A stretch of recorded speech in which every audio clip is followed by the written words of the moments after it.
All right, looks like we're just about ready to start here. I want to welcome everyone to this webinar on blended learning. My name is Matt Murphy. I work for Zorbit's Math Adventure. I'm the educational designer here and a member of our customer success team.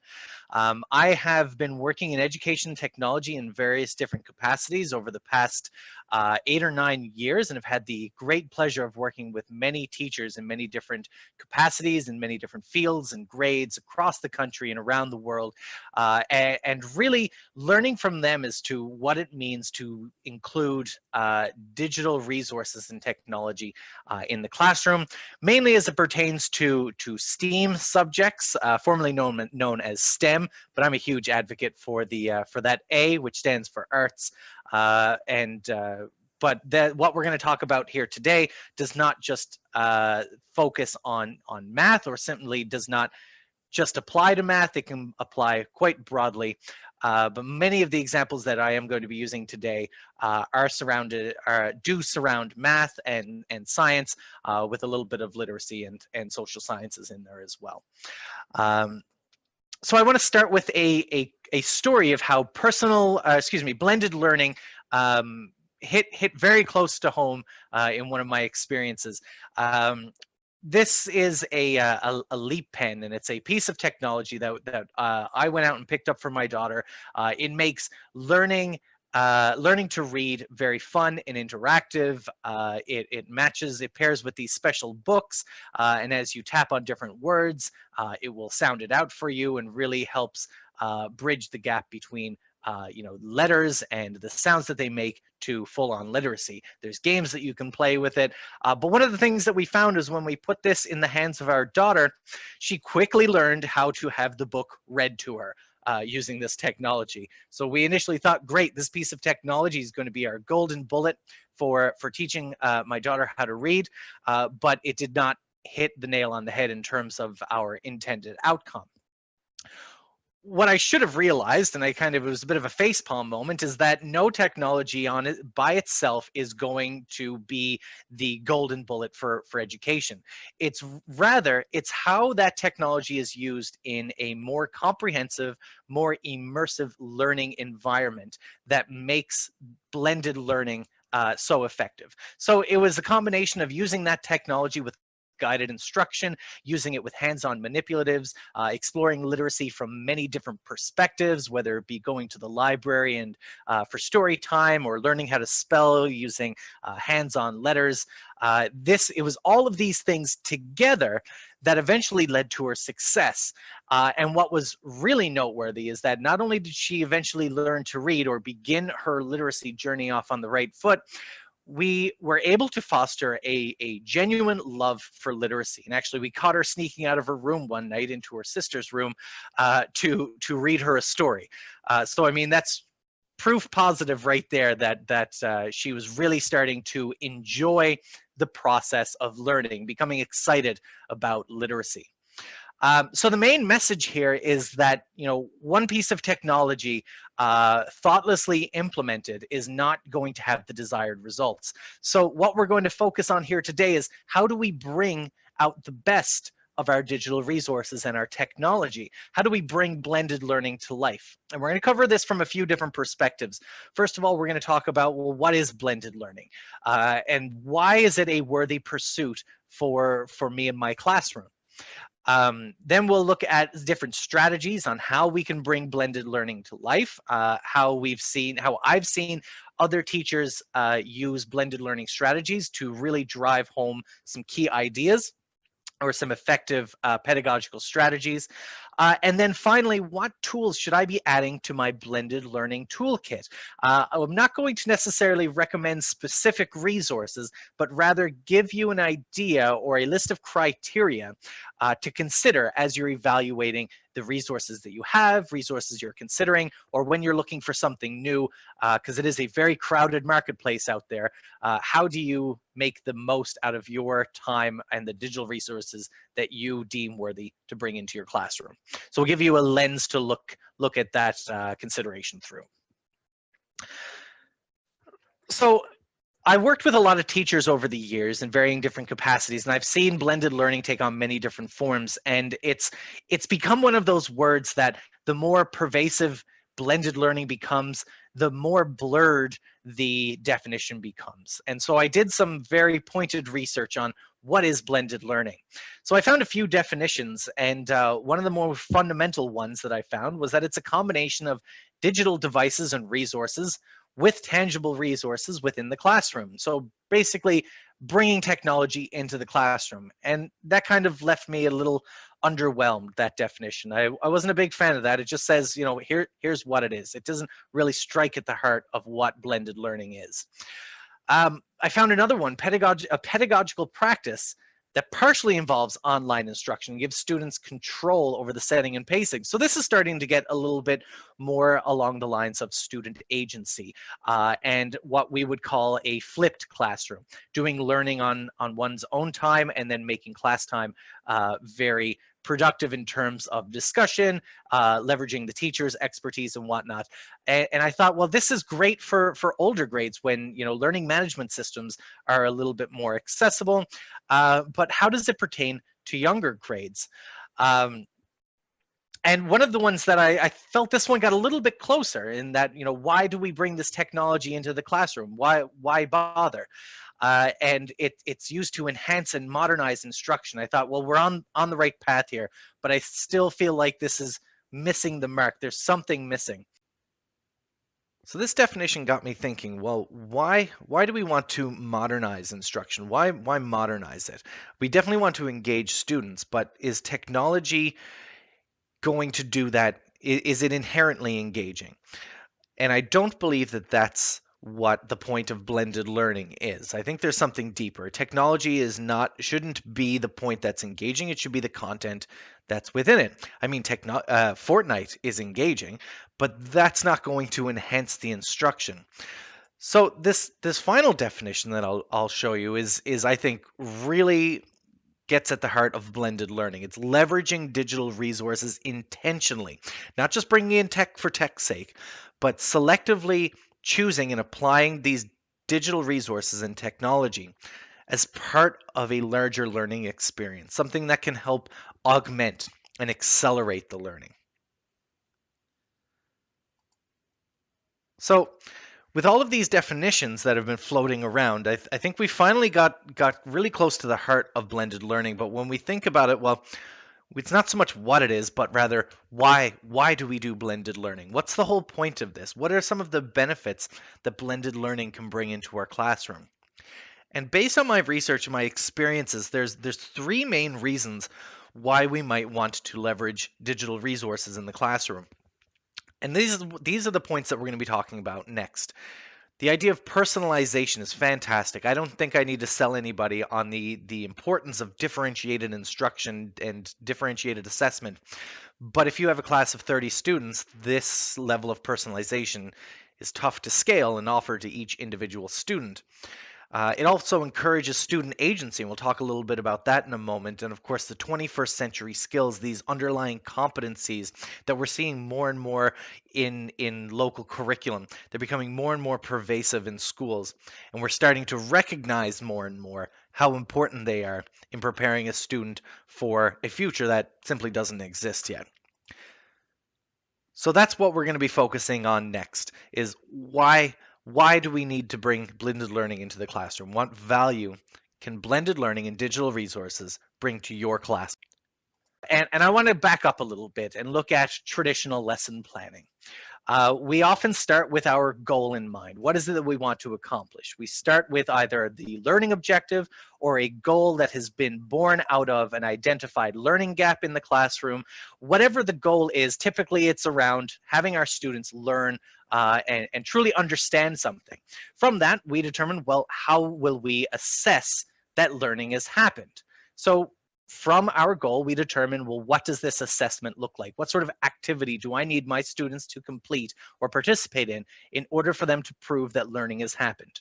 And from that, we determine, well, in order for that assessment to be successful or for them to be successful in that assessment, we need to present them with a learning opportunity. I need to at least impart some of this information before I put them in front of a test. So this is the typical lesson planning process, or at least how we view curriculum planning at the very least. But the issue with this is that it's kind of a one-size-fits-all sort of model. If we offer just one learning opportunity, we'll engage some kids, and if we're lucky, we'll engage most of the class, but we're going to miss a few students. They're just not going to see the relevance. It's not going to build their strengths. Each individual student comes to class with their own pre-existing understanding of how the world works, their own cognitive structure. And true learning can only happen when new information is integrated into that structure or fundamentally changes it. So with that in mind, we get the idea of multiple representations. We offer many ways of understanding a concept, many avenues to success or understanding. And this is an idea that has been well documented and well researched over the years. So our lesson planning process is starting to ramp up a little bit. Still manageable though. We have hands-on manipulatives in the classroom, which are fantastic, great for exploration and those tactile learners. We also offer multiple ways of understanding even the abstract concepts. There's many ways to understand how we do addition, for example. But then it doesn't really account for the assessment piece. If we offer multiple ways of understanding something, doesn't it make sense to then offer multiple ways for them to prove or demonstrate their learning? In this example here, this is one of my favorite comments. You know, when we're looking at assessment strategies, I often think about asking a fish to climb a tree. The goal here may be, you know, find food, hide from a predator, right? But each of these individuals are going to approach that a different way. Just because they can't climb a tree doesn't mean they can't reach that goal. So this is where the idea of differentiated assessment comes into play. And suddenly this is turning into a big mess. This is an insurmountable workload for any teacher. Even the best teachers cannot offer this level of diversity for every single objective. We have all of these learning activities, all of these assessments, all for just one curricular objective. It's just not sustainable. But digital resources can help out, and even some of the most fundamental learning resources like videos, for example, are a great way to make one or two of those different learning opportunities as wide appealing as possible. So they're very visual, they're very dynamic, they're a great way to create mental triggers or often offer students multiple entry points into understanding the concept. So this example demonstrates subtraction in a very visual and dynamic way. A lot of students are going to relate to this, but that's really just making one of those many representations just a little bit more broadly appealing. We're kind of going all in on one approach, and that's a step in the right direction. We'll say that. But wouldn't it be great if we could get resources that have many different representations baked into them? And digital resources and technology, this is where they shine. There's many resources out there that have these multiple ways of doing things, these multiple representations baked into them. And they offer a lot of different ways for students to engage with the concept. So in doing so, we're grabbing a bunch of these different points of entry, these learning opportunities in just one resource. And wouldn't it be awesome as well if we could leverage these same digital resources to incorporate some of our formative assessments so that the learning opportunities and the assessments are no longer discrete ideas, but rather are one and the same, and that assessment takes place during the activity. And today, I mean, nothing is going to ever trump anecdotal evidence, your own professional observations of the students. But as I mentioned, as we saw previously, it's one of many items, and offering high levels of personalization is still going to be very difficult. But if your digital resources can offer you some of this formative data, then we're incorporating more of this lesson planning diagram and simplifying the process quite a bit. So this is the power that digital resources have when it comes to our lesson planning and offering some ideas that have been very pervasive in the education world. The idea of differentiated instruction and personalized assessment, right? These are ideas that hold a lot of water in theory, but are very difficult to implement. And so digital resources can help make that personalization a lot more scalable. Even better when we're able to use those digital resources in conjunction with hands-on learning activities. And this right here, I think, is a great depiction of what it means to truly blend to create blended learning opportunities. It's the intentional integration of technology and digital resources with hands-on learning opportunities to create that personalized experience, to create those multiple points of entry, those multiple paths to understanding. And that's what we mean when we talk about blended learning. And of course, this is one of the greatest benefits of incorporating blended learning into your classroom, is that it makes that personalization much more scalable. And that's really the thesis statement, right? That's the biggest value that blended learning offers. And so that's where we're going to be focusing for a good bit of the examples that I have moving forward.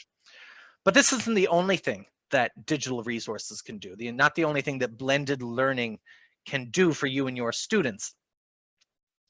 A few years ago, Sir Ken Robinson gave a TED Talk about how creativity is something that we should really embrace in early childhood education. He recognized that trying to have students fit a mold, or to focus education just in one direction is doing students a disservice. And one of the main reasons is that we are tasked with the impossible job of preparing students for a future that does not exist yet. So how do we do that? How do we prepare students for a world that is completely unpredictable? So he believes creativity, encouraging creativity and adaptability, is one of the best things that we can do to serve our students. And a lot of people have taken up that torch since, and there's been a lot of research done on what's become known as 21st century skills. And there's about a dozen of these that have been identified, but they fall under three main headings: learning and innovation, digital literacy, and career and life skills. So what digital resources and blended learning can help us do is really embrace these ideas and amalgamate them into our instruction, while targeting some of the curriculum objectives that we're tasked with teaching. So for example, when we're teaching a lesson on spatial reasoning, for example, one of the tasks would be to explore different ways to make different shapes, how shapes can be added to one another to create new shapes. So the idea of composite shapes. We use pattern blocks a lot for this, and that's a great activity. I'm not going to say that it's not, or that it's not worth the time. It's fantastic. What a great activity for them to understand how geometry works at a very fundamental level. But we only have so many pattern blocks in the classroom, and then it becomes very difficult to manage that physical resource en masse. So there are digital resources that will allow us to scale that up and give students actually an infinite number of pattern blocks, for example. And it really encourages them to explore new opportunities. So how many different ways can we make a triangle, for example? Using pattern blocks, we may come up with a handful of different ways. But given a digital resource, when there is an infinite amount of real estate to play with, an infinite amount of pattern blocks to manipulate, it really opens up the door and really makes the most out of design thinking, creative problem solving, and things like that, those 21st century skills. So this is how digital resources can help further some of the ideas that we're already doing in our classroom today. Here's one of my favorite. I love this example here, not just because how excited those kids are getting about learning some of their math facts, but I always wonder now, what are the 21st century skills being fostered here? And some of the answers that I've gotten in the past were collaboration and communication. Those are clear answers, but also digital literacy and design thinking. There's a lot of things going on here, and these are the sorts of activities that we want to start incorporating more intentionally into our lessons. And those are the reasons why. So we've seen what value blended learning can bring to the classroom. So let's start talking about how we can bring blended learning to life in the classroom. And I want to start with an example. This is Miss J. Miss J is a teacher that I worked with very closely with in the past, and she's a grade 2 teacher, and she was teaching a lesson on digital media, on media literacy. And so the learning objective, her goal was to analyze how the target audience influences the medium and the language used. So how do we understand advertising? So she very easily could have gotten up in front of the class and said, here are, here's how marketing people think, here's how a good advertisement is designed, and here's why. But she didn't. Instead, she decided that she was going to facilitate a group discussion around several examples. So throughout this discussion, she showed a few video ads on YouTube.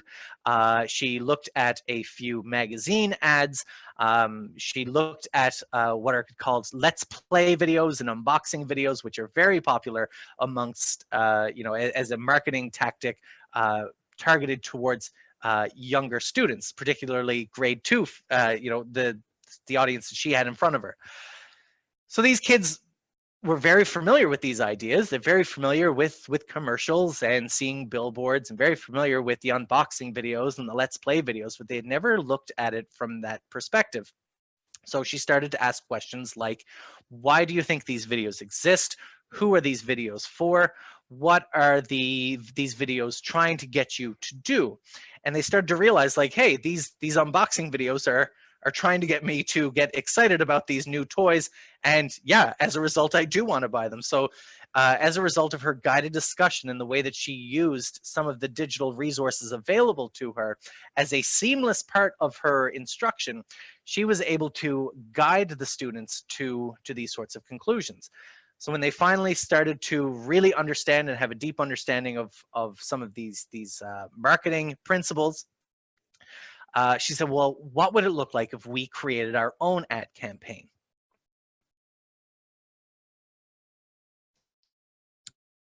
And as a group, they decided, well, what to advertise. So after some debate, the students decided, well, let's do this video game that we all really enjoy. And it's a game-based learning asset that they use in their classroom. And then they identified that there are actually 3 different groups of people that they need to target. They have 3 different target audiences. And these 3 audiences determined the group. So the students were able to decide the subject matter. They had a hand in determining what success criteria looked like. And then they were able to choose who their target audience was going to be. So whether it was going to be the parents, the teachers, or the students, the 3 target markets for this particular product, they decided which group they were going to join based on that audience. Because of the way this lesson had been structured, she was able to give personalized attention to each group. The classroom management for this activity was highly personalized, but highly manageable. So she was able to visit each group on a regular basis. What was really neat was that within each group, each student was able to decide how they were going to contribute to the ad campaign. Those who were particularly artistic and loved to draw would be making posters. Those who loved to play video games actually got up in front of the class and did a live Let's Play video. From the parent group, for example, they started to do product reviews because they know parents are always doing their research. And even some people even started doing mock-ups for what a TV commercial might look like. So through all of this, the way that she viewed this lesson was she wanted to offer a high level of student agency within parameters, and this is the way that she designed the lesson. She wanted to give students as much choice as possible, or as much control over what it was they were doing or how they engaged with the lesson as possible. And as I mentioned, this starts to sound less like a blended learning story and more like a personalization story or student agency story. And that's kind of the point, in that technology has not taken center stage here. Technology was not the main goal. The main goal was to identify what it was she wanted the students to do, to engage them by giving them student agency, and then determining what resources, both hands-on, tactile, and digital, and otherwise, do I have available to bring that lesson to life? And so through her resources that facilitated some of her guided discussions, to some of the resources that the students were using in creating their advertising assets. It all worked in seamlessly. And this, I felt, was a really great example of true blended learning. It's a goal, too, where it would be very tempting for technology to take center stage. Media literacy is ripe for technological application. But the point being here that it does not take center stage. It's a facilitation asset. Which brings us to the next point. If we're giving students a high level of agency within the classroom and with the way that they interact with the lessons, it really changes the way that we engage, or our role in the classroom. If we want to personalize if we want to personalize our instruction, it would be impossible to be an instructor in that capacity. Instead, Mrs. J acted very much as a facilitator. She recognized that her role in this lesson was not to be that of an instructor or the sage on stage. Her role was that of facilitator or guide on the side. Everyone loves stuff that rhymes, right? That's an easy way to remember it. I always remembered it, and I love that sort of that adage and that notion. When you're offering high levels of student agency, be the guide on the side, not the sage on stage. So we saw student agency is a great way to prepare or is a great conduit for blended learning. Same thing with facilitating that instruction. Another great way to create that level of personalization or to find efficiencies in the classroom is through cross-curricular connections. So for example, we see these beautiful mountains here, and this, if you're talking about mountains in the classroom, it makes sense to talk about, let's say, glacial movement that carved these out, perhaps sedimentation and why the gold ends up in the rivers at the bottom, or why it is that the rivers exist down at the bottoms of the mountains. You may even want to talk a little bit about history and how the gold rush happened in the Yukon many years ago, how and why, and how that affected society in that area since. But there's so much more that we can leverage in so many different subjects.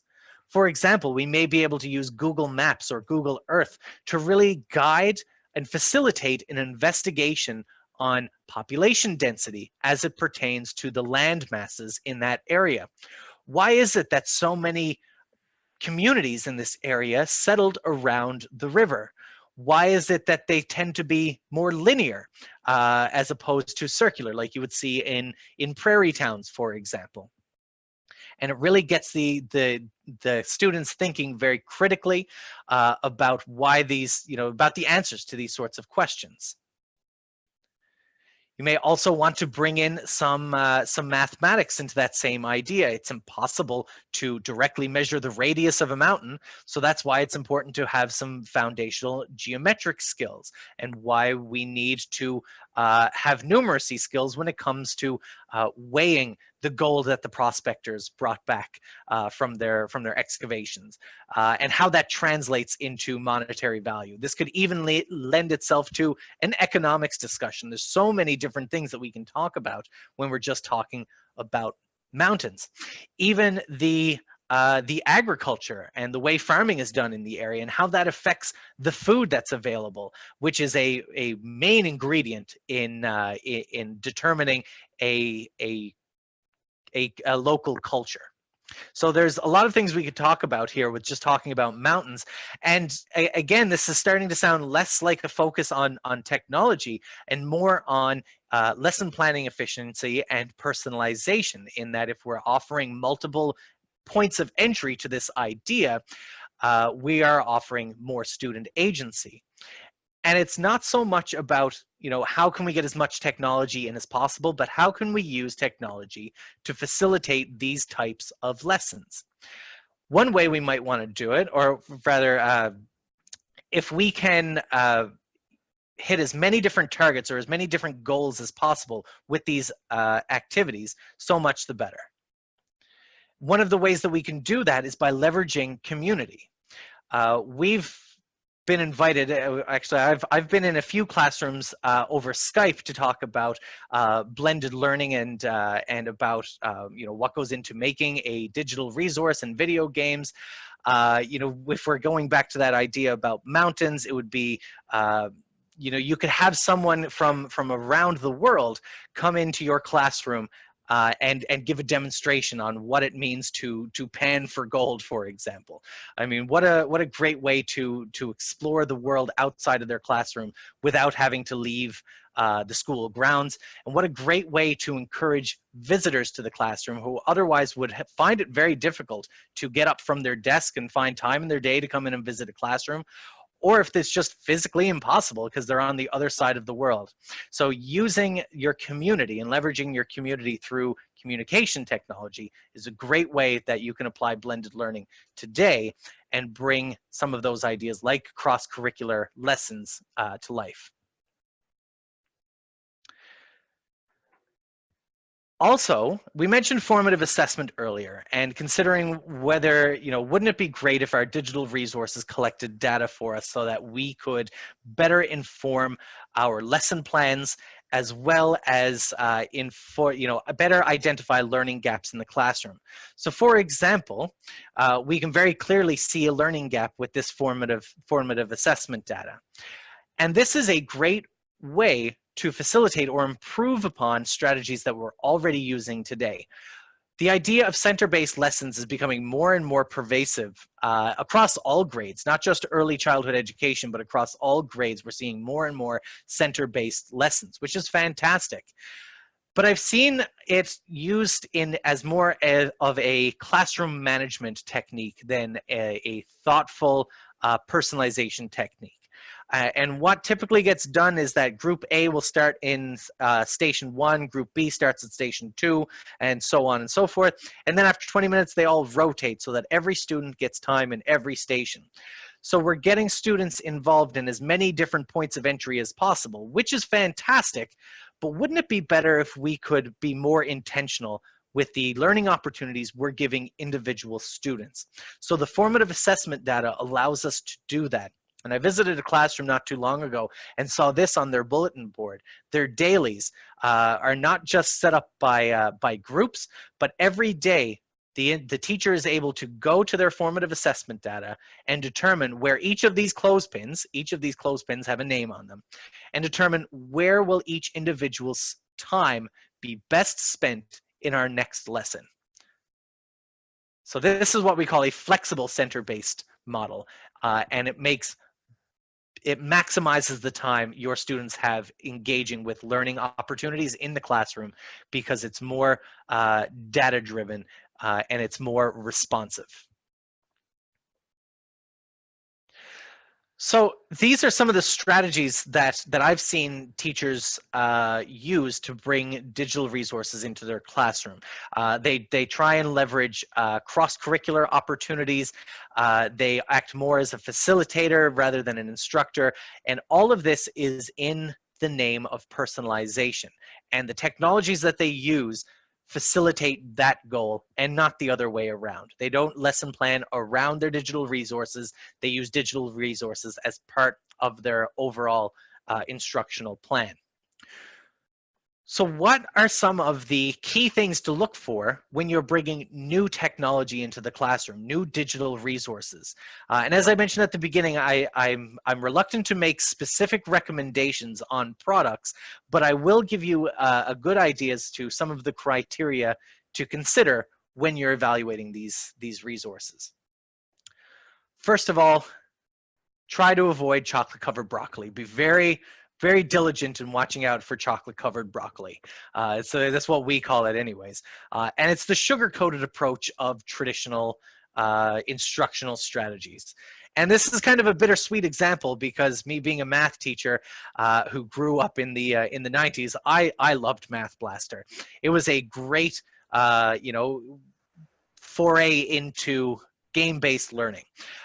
But as technology matured and as I gained a more critical eye, I started to recognize, hey, I think this is chocolate-covered broccoli. And the reason why is that you go on this fantastic voyage. You're this space explorer given this epic mission to rescue your colleague, to destroy the alien spaceship, to clean the trash from the sector, and make the universe a safer, more hospitable place to live. And you do this by answering fill-in-the-blank multiple choice math questions.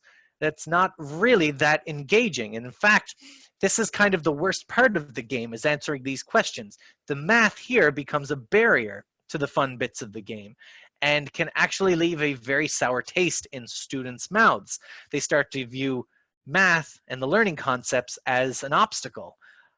So we encourage you to keep an eye out for these sorts of things and look for resources that have that make the content, whether it be math or literacy or something else, that make the content the main focus of the gameplay, that position the learning concepts as an ally rather than an obstacle.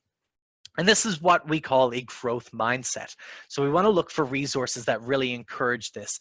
And Dr. Dweck was the person who really spearheaded this movement. And it really focuses on the power of the word yet. I can't do this yet, or I don't know how to add yet. I don't know how to read yet, and really encourages students to embrace the productive struggle that the resource presents and persevere through the problem-solving strategy. If it's a multiple choice question where the answer is C and they get D and they get it wrong and have to start the level over again, that's not going to foster a growth mindset. Instead, we want to encourage them to explore creative problem solving, which again starts to appeal to those 21st century skills. And digital resources are uniquely positioned to offer this. And it's a shame when we see great ideas relegated to the chocolate-covered broccoli. This is an example that actually we had one of our game designers present this exact example at one of our town hall meetings. And it was amazing to see a group of 20 and 30 and 40-something-year-olds all arguing over how to arrange 3 rectangles such that their areas are 18, 15, and 9 in this display. So we all started arguing over, well, myself personally, I got stuck on this 2x9 rectangle. And I thought, well, if I tackle the biggest one first, the other ones will be easier to fit in around it. Much the way I pack stuff into the trunk of my car. Start with the big stuff, the small stuff goes in around it a little bit easier. But I quickly realized that that strategy is not going to work here because there are limitations. So I needed to go back to the drawing board and collaborate, and we were all discussing how can we make this work. And I thought it was a great example of embracing creative problem solving. And it took us an embarrassing amount of time to finally come up with an answer. And here's what we came up with. This is, it took us a while, and it really took some collaboration, creative problem solving to arrive at this. And what's even greater about this is that there's more than one right answer, which again embraces that idea of creative problem solving and having a focus on the process and how we arrive at the answer rather than the answer itself. It would be a shame if the digital resource didn't accept this as the correct answer and just merely focused on the answer being C, for example. So these are the sorts of things you really want to keep an eye out for when you're looking for digital resources and whether or not they're going to help you achieve your instructional goals. So to summarize some of the things that we talked about here today, and some of the things I would like for you to walk away with today, is first of all that education, we all know, should not be one size fits all. Technology can certainly help with that personalization, but throwing technology in at the problem is not going to solve it automatically. It's the intentional integration of that technology and how we use it with tried and true methods and how we integrate that into our lesson plans that really makes the most out of the benefits of blended learning or digital resources. looking for things like multiple multiple representatives, multiple ways to demonstrate learning, and incorporating those into our existing pedagogical strategies is really what blended learning is about. Offering students a high level of agency and looking for cross-curricular opportunities are a great way to personalize that instruction as well. And I think that that's where we need to be starting. Not starting with the technology and thinking about, all right, today I want to start doing more blended learning in my classroom. I feel like it would be more fruitful for us to focus more on how do I give students more agency over their learning? How do I offer more cross-curricular opportunities? How can I engage my students more authentically? And then allowing technology to facilitate and help you in those goals, I think is the best implementation strategy. And then finally, when you do identify or do see opportunities for technology to help you in your classroom, beware of the chocolate-covered broccoli. Look for things that encourage a growth mindset. Look for things that encourage creative problem solving and embrace the 21st century skills. Look for ways to foster collaboration and communication around those digital resources, and not just the chocolate-covered broccoli, digital worksheets. And finally, the whole point of all this, and I talked about this at the very beginning about my daughter sneaking into her sister's room to read her a story. I feel like that's the main thing we need to be looking for. The whole point of all of this is we want students to be excited about learning. Now, digital resources is not the golden bullet. We look at this video and we see high levels of excitement. What we don't know is she playing Fortnite or is she engaged in a math lesson? Fortunately, the answer here is that she is actually engaged in a math lesson, and this is the type of engagement we want to be looking for. We want to look for that productive excitement and this level of engagement. So that does it for me and blended learning here for today.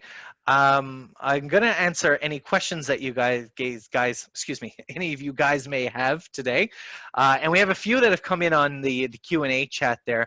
Let's see, what's your favorite example you've seen of blended learning in action? And you know what? I think one of my favorite examples of blended learning in action was Maggie J's example, and we've seen a lot of great things come out of that district as well. We've partnered very closely with a lot of teachers in the that was in the Ottawa Catholic School District, and the things that they do with technology in their classroom, you can actually see on our Twitter feed. They're constantly opening those lines of communications, and a lot of them focus on cross-curricular opportunities. So they use our product in particular as inspiration for literacy lessons. They've written reflections about what they would like to see incorporated into Zorbit's Math Adventure, for example. And they're very excited to always provide us that feedback. They've drawn pictures of their favorite characters and designed new characters.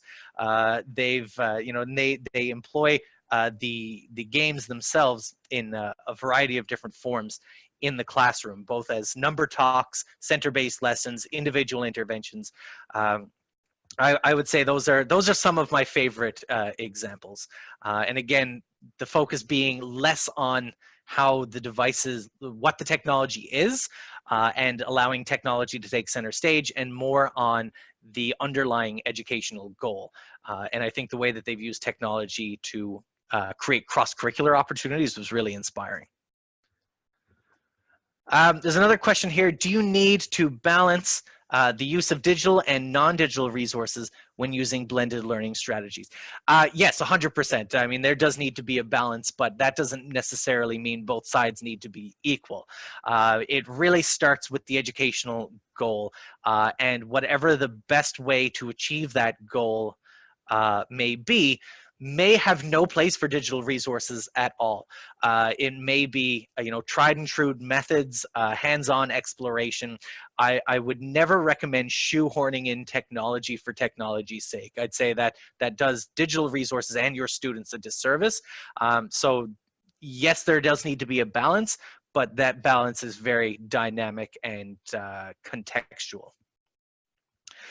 There's one more question here. How would I test students in a personalized way similar to these instruction techniques? And again, that's a very contextual question. I mean, it really depends on what the goal is. We saw at the very beginning that the assessment is a direct offshoot of the instructional goal. So there's no one answer there, and the question kind of alludes to that as well. And how do I test students in a personalized way? It's going to be different for every student and different for every assessment. But I feel like there's by offering those sorts of open-ended learning opportunities, like we saw with Maggie J's lesson and the media literacy lesson, the assessment was very clear in that they were creating an ad campaign, but the students all kind of got to decide individually how they were going to complete that assessment. They were always very clear on a uniform set of criteria as what success looked like. They were involved in that discussion, but how that manifested itself was different for each individual. So I want to thank everyone today for coming out. Hopefully I was able to answer your questions. If we didn't get to your question, we will be sure to follow up with you directly. If you want to learn more about Zorbit's Math Adventure, I know we didn't talk a lot about it today. We wanted to keep this more general, but if you are interested in learning more about how we encourage blended learning, how we tick some of those boxes we talked about when it comes to assessing your digital resources, I would be delighted to have the opportunity to give you a demo of what Zorbit's Math Adventure is all about. It is more than a game. It's a blended learning platform for learning math, particularly for K to 3. You can sign up for a demo at our Calendly link here, which you'll see on screen. I'll give you a moment to take a quick screenshot. 3, 2, 1, click. You get a little screenshot of the URL there. And of course, if you want to reach out to me directly, my email is on the screen there. It's matt.murphy@zorbitsmath.com. I'd be delighted to hear from you and welcome the opportunity to engage in a conversation with you. So thank you again, guys, for coming out today. Really appreciate your attendance and your attention. Hopefully you learned a little bit about blended learning today, and I hope you have a great